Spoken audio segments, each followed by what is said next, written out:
Welcome to Make Your Mark podcast, where guests share their experiences, insights, and tactics to help you accelerate your business. So building, scaling, and monetizing your business is made easier. And I will be your host, Suthar. Hey guys, welcome to another episode of Make Your Mark podcast.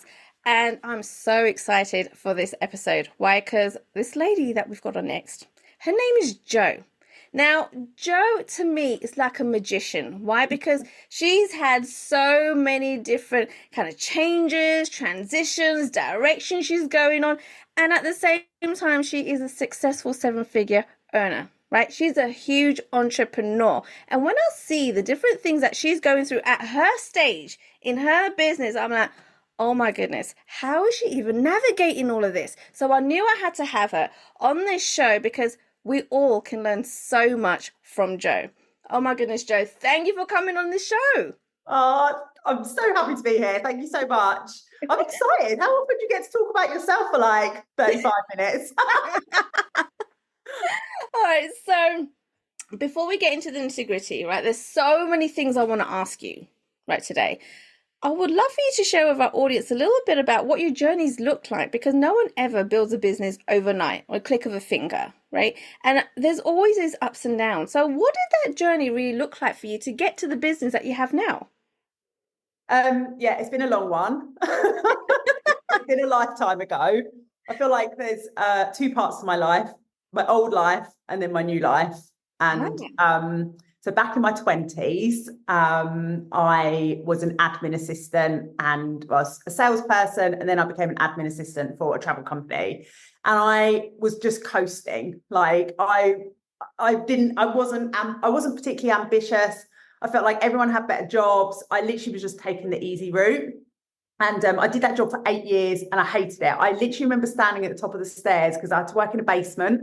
I had to be there for 9 hours a day. Got a 25-minute lunch break. It was like recorded. It was like so strict. I hated working in this place. But why I stayed there 8 years, I feel like lack of confidence. I don't know. And I really, really wanted to start my own business. Like my dad he didn't have his own business, but he was like quite high up in a business. And actually he then did start his own franchise as well. Oh, wow. And he was always a little bit entrepreneurial. So I guess that I kind of had that in me. And I don't know why, but I just knew that I wanted to start a business. But anyway, I didn't. For like 8 years, I literally just came back from traveling, worked in this job and carried on doing that until basically I got pregnant. And then that was the moment that things started shifting. Well, actually, it was a little bit before that. I feel like I'd read a book by Paul McKenna called Change Your Life in 7 Days. Like everyone would be like, what on earth? Like my husband had this book, he read it. He's like, you should read this book. And I was like, okay, like, I don't know what made me actually read it because I'd never really done any personal development or anything like that at the time. But I read the book and honestly, it started the new life. Wow. And after that, I got pregnant, had a baby.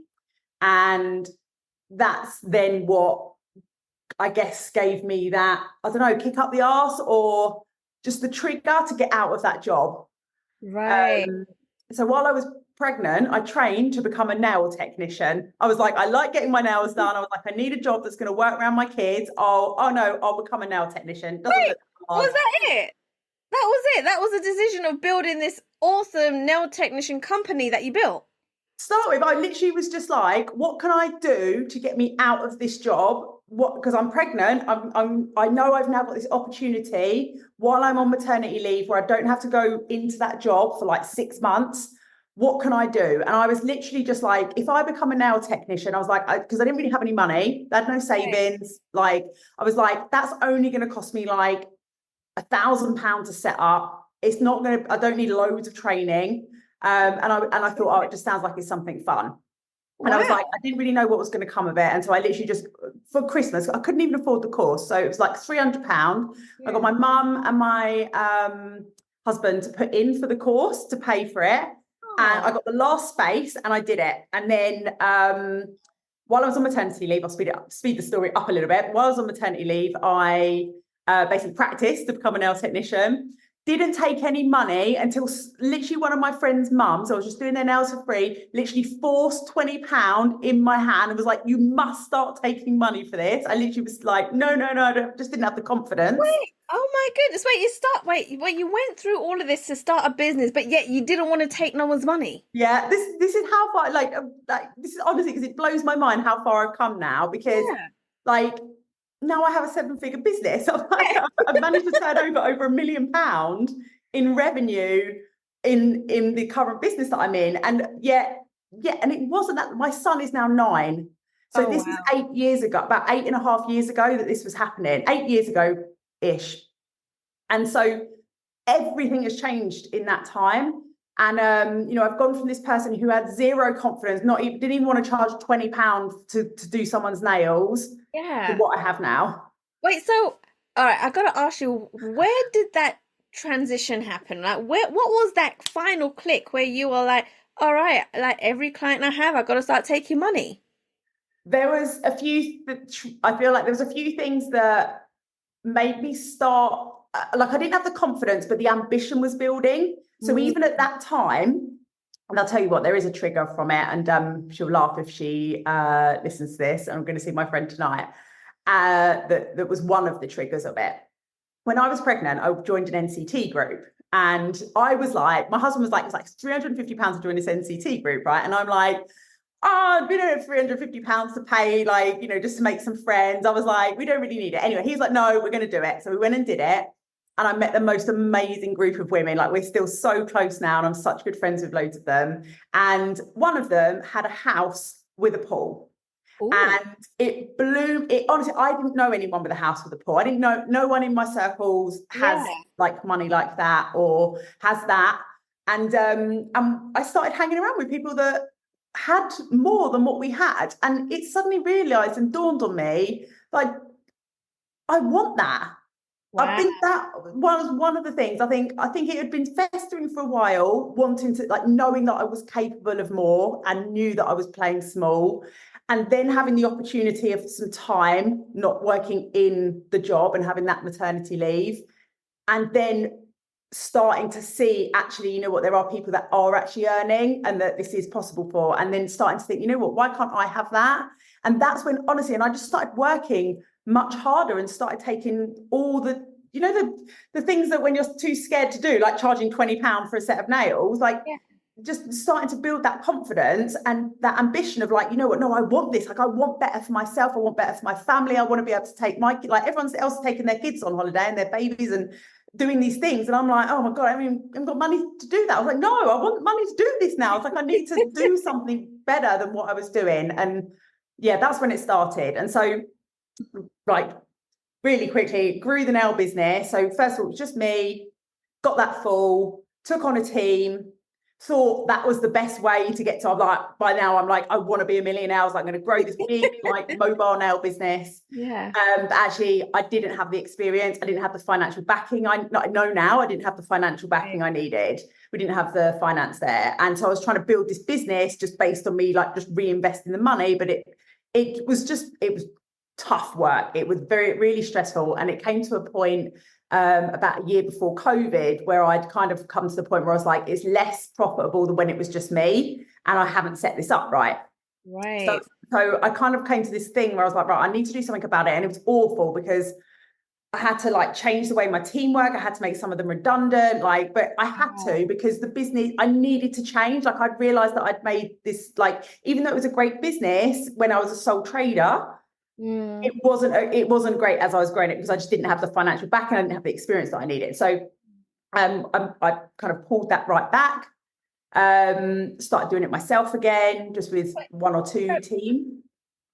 Just going a couple of steps back here, right? And you're doing this all whilst you've got a little one. Like, so I got pregnant again as well. So when Jack was, my kids have only got a 20-month age gap. So Wow. Wait, so how did you manage? Because building a business is like having another baby, right? So you basically you had 3 babies at this point, because you had your business and your 2 little ones, right? Yeah. How do you even manage the time to build a business when you've got a family as well? How does that even work? Yeah, it was really hard.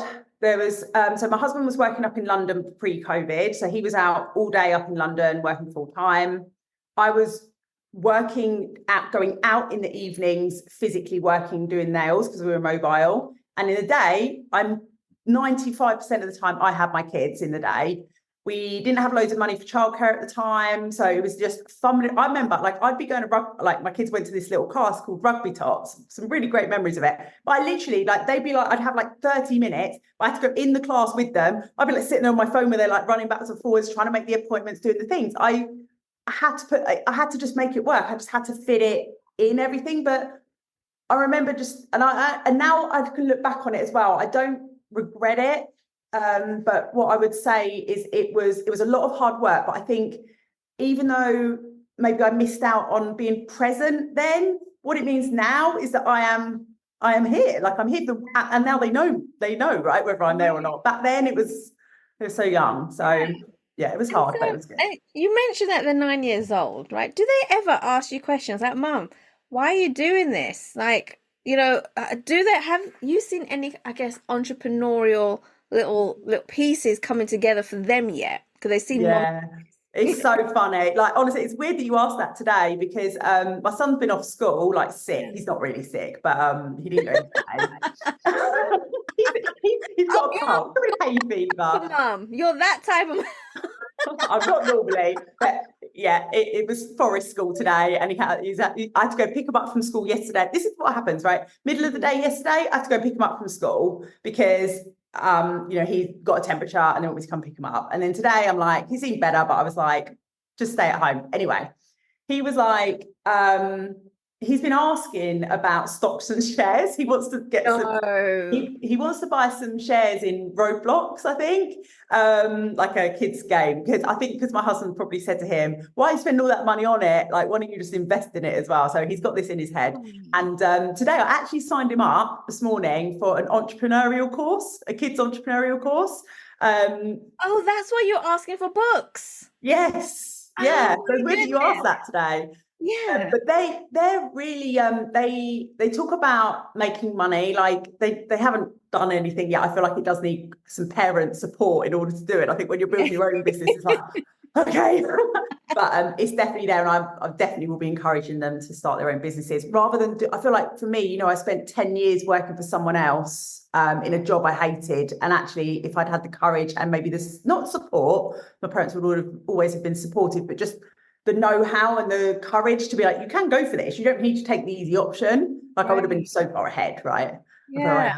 Oh my goodness. And you've got really far ahead. I mean, you have a 7-figure business, right? And so, okay, you had this nail technician business, right? And I've seen, like, you've got this amazing group. Right, because I'm always coming to you and say, how did you build this group? Like, how are you keeping them entertained? How are you getting engagement? Like, you've not only built a business, but you've built a huge, like, fan base for your business as well, right? And I want to go into that a little bit more. But so what you had this nail tech, right? Which you're like charging £20 to get nails. Normally, people are used to hearing the high ticket, right? Having the high ticket coaching program, right? That takes them to $1 million, right? But you had low ticket. So how did you manage to have low ticket item and still get to a 7-figure business? So I think I found a gap in the market. I think I was first as far as I know, I would say I was first to do any kind of coaching or mentorship or strategist help for sole trader nail technicians. So there was a lot. So when I was at Nail Tech, I had a coach. And I loved it. I just fell in love. Like, I was like, this is the best thing ever, like personal development. It was all new to me and I loved it. And I found that really, really beneficial. And even though as I was trying to scale that business, I didn't get the success, it didn't take me down the path I wanted it to originally. Right. The business I got now is way better. Like, this is so much easier. So it all happens for a reason. I honestly believe that. But I love coaching. So I was like, I kind of starting to think, I would love to be able to coach people as well. Like, I feel like, when you're listening to a coach on a coaching group, coaching call, and you're like thinking, well, I can answer that as well as them now because I've been here for so long. Like, I feel like I've got a lot to add as well. So, but I could see there was a gap. So very quick about the sole trader nail tech industry within the UK is there has been a big shift over the last 10 years from salons. Like, 10, 20 years ago, it was all salons on the high street. Now it's majority is sole trader working from home, mobile, or renting a chair in someone else's salon. And there's lots of there was at the time, it's changed now because obviously, we've gone well from it and other people are kind of coming into the market where we are now. But back then, there wasn't anyone offering sole trader nail techs or beauticians any business support. There was loads of people teaching them how to do nails. There was loads of people doing salon-based coaching for like people that had a team and things, but no one for the sole traders. And I think everyone thought I was mad. And still now, like when I speak to lots of salon coaches, they're like, no, we don't help they look kind of down on it. It's like, we don't help sole traders, they haven't got any money. And for a lot of time, that is actually quite true. A lot of them have a lot of resistance to wanting to spend on anything like this because they haven't before. But we've still managed to build and turn over £1 million in revenue in the last, 4.25 years since we started the Nail Business Success Club. So it's possible. And I think we have made a million mistakes along the way, but our main way that we've made that money is through a membership. So we've built a monthly recurring revenue, and that's been probably 90% of that revenue has come from the membership. Oh, I love that, and hence the really engaged community that you've built, right? Yeah, yeah. See, everyone is trying to build a community online, including myself, which is why I'm constantly coming to you and it's several other people like, how the heck are you doing this, right?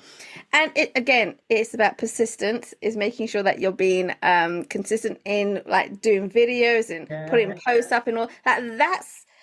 That's like a whole different business as well, right? It's a whole job. It's the job in itself. I feel like the coaching itself and the membership takes no time. It's the selling and the building the audience that's the actual job. Right. So I guess when you first started, when you decided, oh, you know what, I'm going to be building a community, and you've chosen Facebook as a platform to do this. How long did it really take you to build that community up to the engagement that it is? It doesn't feel like it was that long, but I do remember the first few months it feeling much quieter. Right. So, I would say, so we're at 20, we've got 20,000, but actually we've been at around like the 18 to 20,000 mark for like, I don't know, a year and a half or something like that now. Like we feel like we're kind of like steadied out a little bit now. Right. But I feel like one of the reasons it done so well, because we got such good engagement, is because it was a new thing. It wasn't something that everyone, like there wasn't a million other people doing it. So it was like, oh, someone actually wants to help us like with this problem that we have. Oh my God, there's actually someone. And I think also we just gave and gave and gave in that group. Wow.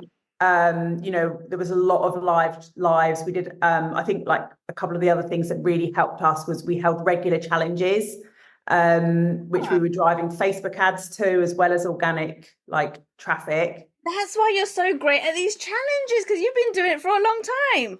Yeah, we've been doing it. I think the first one was when we went into lockdown. So it's like, I can't believe how I managed to grow because the membership we opened a month before we went into lockdown. Oh, wow. And but when we came out of lockdown, considering the nail techs and no beautician nail tech had been open for 4 months, from March through to, I think it was like end of July time. Yeah. That was when we hit our first 5K month. And then in that September when we reopened was when we hit our first 10K month.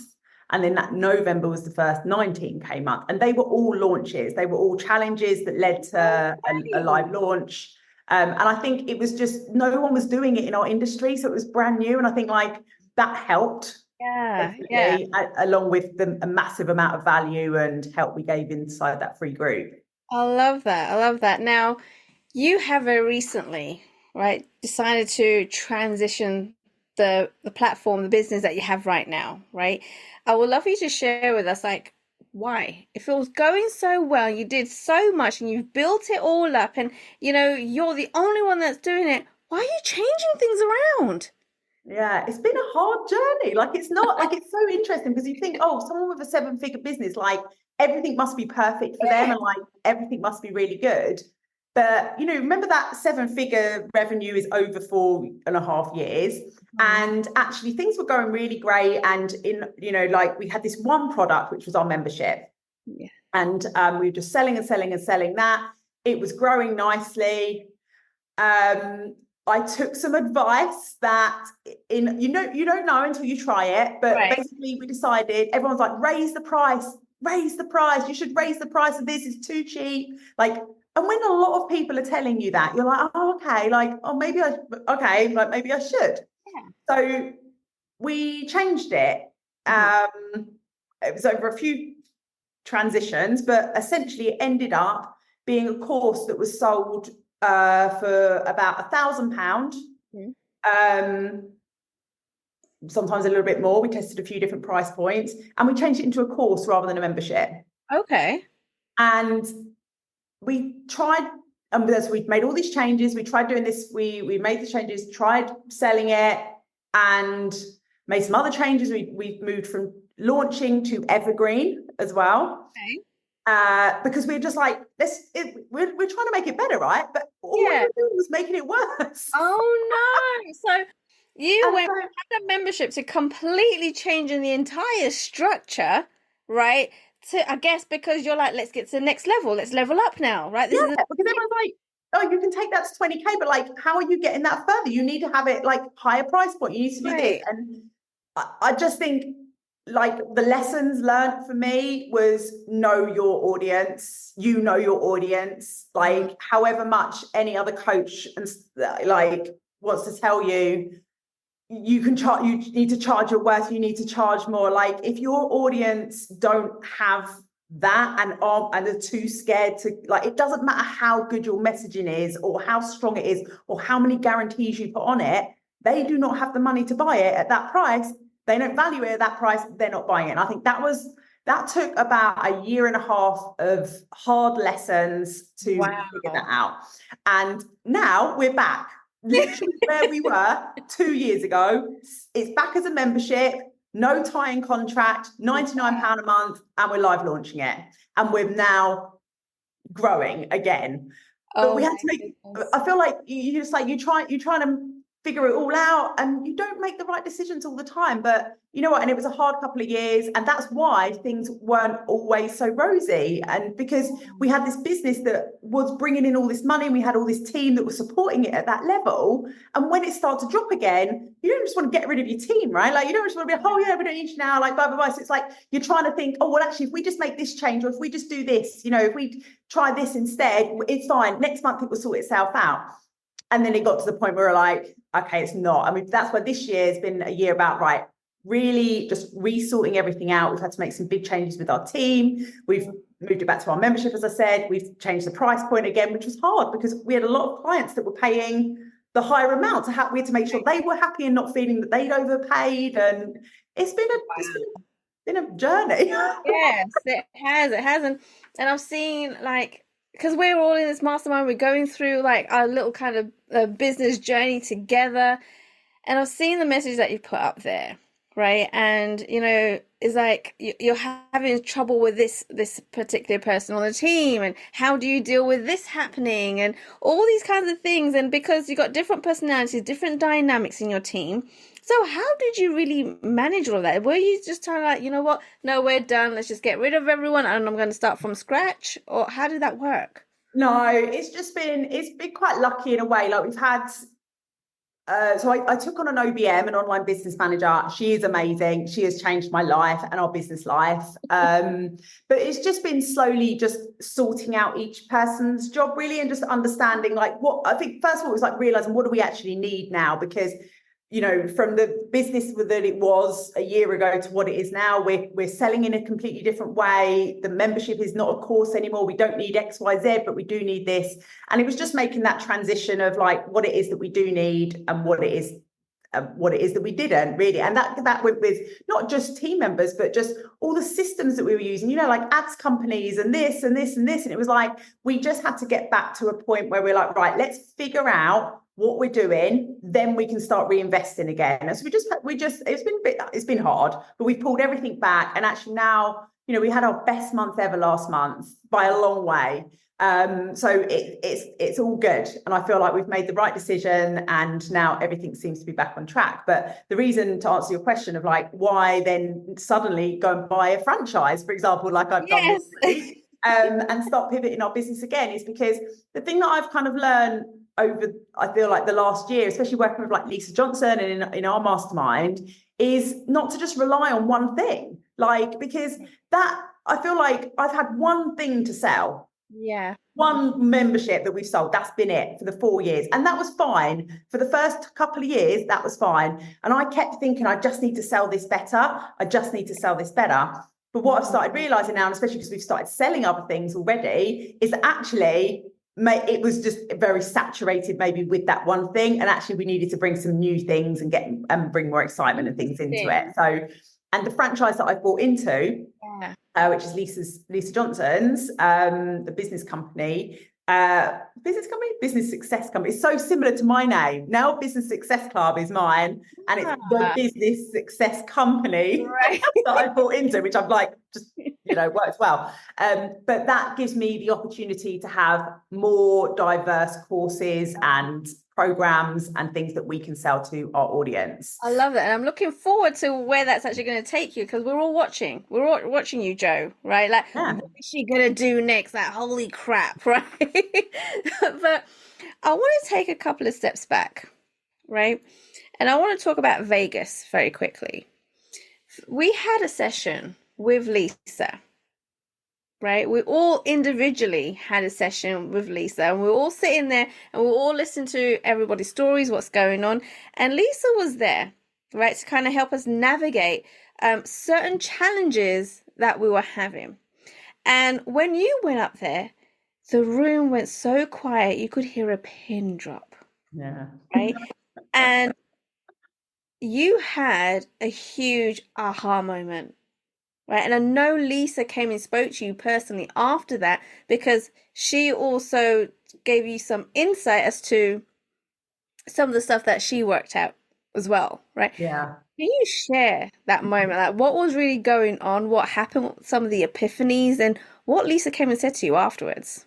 Yeah. So I think it all stems back to this playing it small. Yeah. And so like thinking about when I was like 20 and I came back from traveling and I was like, right, what can I do, with the rest of my life?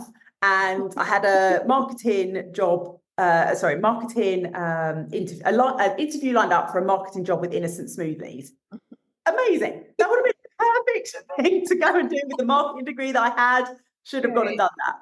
But instead, I went and got a admin assistant job in a university for £12 an hour. I was like, amazing. I've got a job now. I don't need to go do the Instant Smoothies marketing interview where I had to give a presentation. And I feel like it all stemmed from that point of just playing small and just going for the easy option all the time. And so in our mastermind, before that session in Vegas, I was sitting on my table and I was speaking about how I'd quite like to transition into a new niche, which I will do with the new franchise as well as what I've already said. And I was talking about how I maybe would like to help people that have had service-based businesses, like I had when I was in now successful service-based businesses, how you could then take that from the doing to actually teaching people how you've done that, so that you have more freedom, you can build a more scalable business, etc., like I have. And I was sitting next to Julie, who's also in our mastermind, and she had it's not an accountancy business, but something in accountancy, right? Like a service-based business that she is currently in the process of moving online. And so when I said to her, oh, like I'm thinking about like what I'm doing, she's like, oh, that's like me. And I was like, oh, no, this is nothing like you. I was like, I'm thinking about sole traders. Like I couldn't work with a proper business. Like you're a proper business. Like, no, I'm thinking about like. So You're a proper business. I don't see that, right? So Wow. I'm like, so that in my head, and then Julie's like, you're mad, like, and anyway, I gave them some advice on the table, like just because we were just talking, and they were like writing it down, and they're saying like, I've got to mention. I've got to mention something else. I love the fact when we did this exercise, right, as to like what we really want to be, right? Like there was one exercise, and you were like, "This is gonna sound so corny. I want to be famous." yeah. I love that, right? That was so like it was so innocent, and I was like, "Well, yeah, like why wouldn't we all want to be famous?" Right? That was so cool. So I just had to mention that because I was like, that was amazing that you Very mentioned. much corny, tell no one thing in. But we Yeah, all secretly want to be um, famous. That's so the I thing. went up and spoke to Lisa. So we all sitting around, everyone, like you said, I went up for my session, everyone's sitting there, it's like dead quiet. I'm speaking to Lisa, everyone's listening. And she's like, and I say like what just happened and how like I felt like, no, I can't work with Julie's size business. Like I just want to work with sole traders. And she was like, well, why do you think that? And she came back, she was like, what happened in your, and I'd never thought about this before. And she's like, what happened like in your past? Like what's happened? What was the point where, something happened where, you felt like you weren't good enough? And so I'd come back to the point of like, in my marketing degree where I'd had to stand up in front of the class and do a Right. presentation. That I remember being super scared and really nervous. And she said like, hey, that might be it. And then we talked about, the innocent smoothie interview and how I hadn't gone for that. And that was like the big things that I remembered in my head. Anyway, everyone was like, this is like, who was it? One of our people said, oh, this is like, what's like, I can't remember what the Oprah Winfrey's Oh, right. right? Yes. So anyway, I go and sit back down and then Lisa does one more person and then she's like, can we just stop for a minute? She's like, everyone just go for a break. And then Lisa comes over. And about 2 seconds later, I'm like, tears because of like she I don't know how she did it, but she literally like started. She was like, "What happened?" She said, "Did anything happen in your late teens?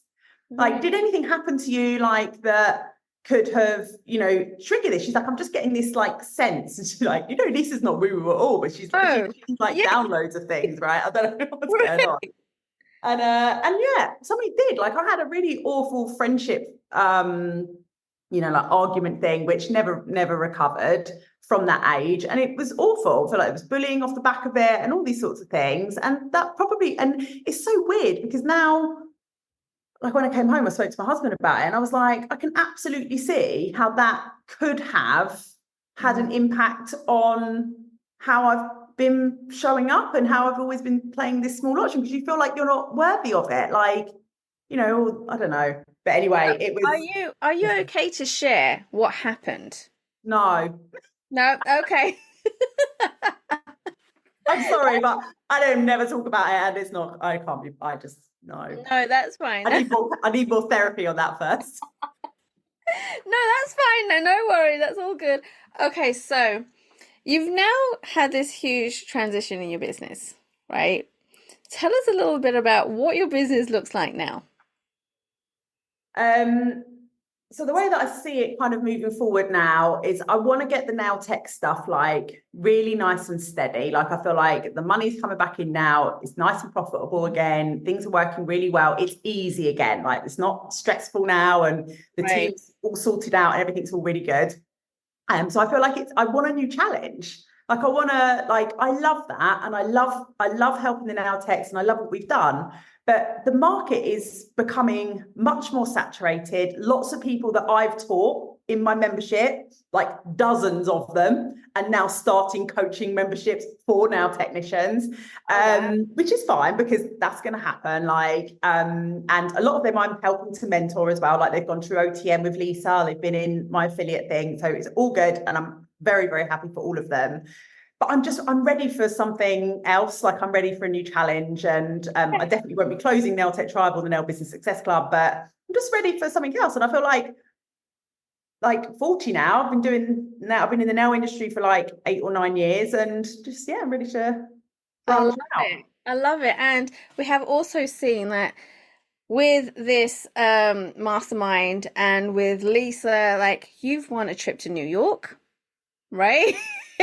You've gone on a shopping spree in New York and you went a shopping spree in London too. I know. Honestly, my life has. I'm like, who am I? Like this person who like when we joined Mastermind with Lisa, Yeah. we got like a Tiffany bracelet through the post. I'm like, with these I people now who know. receive Tiffany bracelets in the post. I'm like, how does this happen? Like, Right. yeah. So yeah, it's been honestly, I just feel like I'm so proud of what I've created with my life. Like I'm so proud of all these things that I now get to experience and do. And, a lot of that, especially like this year, has been like really thankful and grateful for Lisa, because a lot of the amazing things that have been happening this year have stemmed from joining the mastermind, right? Like, I feel like they've all stemmed from that. I've been really, really lucky. But actually, that was something like when I affiliated for Lisa in February, that was really, really hard. Like, that was at a point where like the nail tech business wasn't doing so great. We didn't have the team in place that we needed. Like things were really, really hard. And I'd committed to affiliate for OTM. And so I did it and I gave it my absolute all, but it was not like easy, and there was a lot of tears, probably very close, like the most probably unstable mentally like I've been. And that was because I'd come off the back of my own launch, which was a lot of high pressure on it because I had to make some money. Straight into Lisa's launch, I didn't have the team, like some of my team have been ill, like all sorts of things have been going on. So it was hard, but you know what, now I'm like reaping all the rewards from it. But and it seems like, so lucky, and she got all these things. And I really want everyone to know it did not come easy. Like sweat and tears went into that launch, and to finish, which amazed me, for the first time. And Lisa said no one has done this, I don't think, before, but to have done it affiliated for the very first time and came fourth out of 200 affiliates almost. Wow. Was amazing, and really like gave me that thing of like, oh, I can sell. So maybe it is my product that isn't quite right. Because when I've got a product that we know sells, like OTM, I was able to deliver. And off the back of that, so many amazing things. Went to New York, went to Lion King last week with my family because we got some Ticketmaster vouchers, and went to we went shopping with Lisa on Wednesday, and meals. I mean, it's just insane. It's like, whose life is this? I love it. I love it. Now, I do want to mention something else, right? Because as your business grows and it scales, right, and you're making 7 figures, we all know other problems arise, right? Other challenges come up. And you did mention, like, you've grown to 7 figures, but the amount of tax that you have. Right? But tell us a little bit about that as well, because when we heard, I was like, what? Like, how is that even possible? Like, how do you have a 7-figure business and you're paying so much tax that you got nothing left to show for it? Like, I think it wasn't. I mean, the tax obviously is annoying, but it's not that. That's the result of the issues that were going on in the business, right? So because the business had been doing so great, and then it wasn't doing so great, and we still had costs.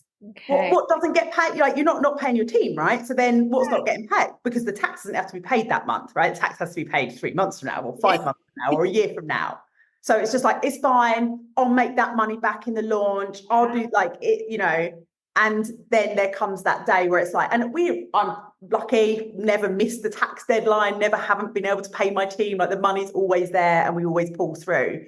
But it's just that stress of of thinking, am I going to be able to pay that big tax bill that's coming up, and having to have that pressure on a launch of being like, I need to make the money because I am not someone who wouldn't pay my tax bill, or someone who wouldn't pay my team like that. I don't know what I would do anything before that was going to happen, right? Like, that's just not acceptable to me. So, and we've got through it all. But really interestingly today, I've had a tax rebate. I saw that. All that stress of and being like, and I changed accountants in September last year, and the new accountants seem to know more about what they're doing, and I'm paying a lot less tax than what. So but obviously I still have my like your corporation tax doesn't get paid for 9 months, all of that, and now I'm being owed money. So it's crazy because you had the wrong accountant as well, and wow. So it sounds like it was a mixture of all sorts of things. going on at the same time that you're not necessarily going to be aware of, Yeah, right? it's just like you try. I feel like you try, right? So it's like, I mean, I'm not someone who buries my head in the sand when it comes to like tax and things like, I know like what's due when, and I ask lots of questions and things about it, but not having that right support. And the thing is with accountants is because we're not accountants. Well, I'm not an accountant myself. You don't know all the ins and outs. You have to trust the person who's telling you that what they're telling you is right. But now it's crazy because I spent all that time being like, oh, I've got to get this money together for this tax. And, and actually I didn't know it in the first place anyway, because now they're paying it back to me. So but nice way of savings. Oh my God. Now, Joe, like if people wanted to come to you for help, right? What would be the best way, or I guess, how can you actually help them first? So come and follow me on Facebook. That's where like I tend to be most active. I mean, if you're a Now Tech, come into Now Tech Tribe, but I'm presuming probably quite a lot of people that are going to be watching this aren't Now Techs. One of the things that I want to start in the near future, and probably one of the things that I will be doing with the franchise that I've just bought into, is starting a business to help mums who have ambition, who want to have like really successful businesses like I've managed to do, but not at the sacrifice or the cost of not being there for them. Like that was always really important for me. And like, even though, I'm absolutely not saying that I don't work hard and that I'm with my kids all the time and like everything's la-di-da and everything's fine, but I am there for them when I need to be and if I want to be, and it's my choice. And I feel like that feels really, really nice to me. And so what I really want to help others to do now is up level their lives, like not think, I know there's loads of mums out there that are like, they have to choose between, am I making the money or am I going to be there for my kids? Right. And like, I'm like, we don't have to do that. Like I've managed to, like, it's not always been easy. And like I said, we're really honest and there's been lots of hard days, but actually, you know what? They're still really young. I've got a 9-year-old and a 7-year-old, and we get to do amazing fun things together. We get to go, like we went to the Maldives twice, we can take them to Lapland, like we can do all those things. And and I have the time to be with them. I pick them up from school or take them to school most days. I get to take them to their clubs. I get to do the things that I want to do with them. But I also get to be me, and I'm not just mum. And I think that's what I really would love to help others to kind of help them to achieve and do as well. I love that. And the thing is, you're not just an expert in the nail tech industry, but you're an expert in business because you've gone through all the ups and downs, right? That a lot of people may not even think about having or know about. And so you can actually help them with little tactics that you've learned around business and really growing and scaling that to a 7-figure business like you have. And like I said, I can't wait with this franchise. And I know there's going to be more businessy things going on there, right? Because of the type of franchise it is as well. And that you'll be able to kind of add to that, right? Which is going to be amazing. Now, I know you've got a special gift for our listeners today. Is that right? I'm not sure. So I'll tell you what I would suggest you do, because I'm making this transition and we don't have everything all sorted at the moment. But what I would suggest that you do is follow me at Joanna Tompkins. If you are someone who is currently feeling like you're either like you're just working all the time or you're stuck or you're not earning the amount that you want, just shoot me a DM. Like, let me know. I've been listening to this podcast. Let me know what's going on. And I'm happy to send you a voice note back and see how I can help in some way. And probably maybe by the time this actually broadcasts anywhere and it's out there, give me a follow and there'll probably be some kind of, I don't know, website or something on my page that you can go and check out. Don't worry, guys. Like all links, all updated links, right, will be in the show notes. So make sure you scroll down and grab hold of all those links. Reach out to Jo because she is absolutely amazing at what she does, and the amount of knowledge that she has and experience. Oh my goodness, I'm blown away. You guys must be blown away too. Jo, thank you so much for coming onto the show. It was awesome having you here. Thank you so much for having me. It was really fun. Thanks for listening to Make Your Mark podcast at www.makeyourmarkpodcast.com. Make sure you hit that subscribe button so you get this and every other episode that comes out. We have lots of great stuff coming, so make sure you hit subscribe so you don't miss it. And thank you in advance for all the reviews and comments. I appreciate it so much. And I look forward to serving you in next week's episode.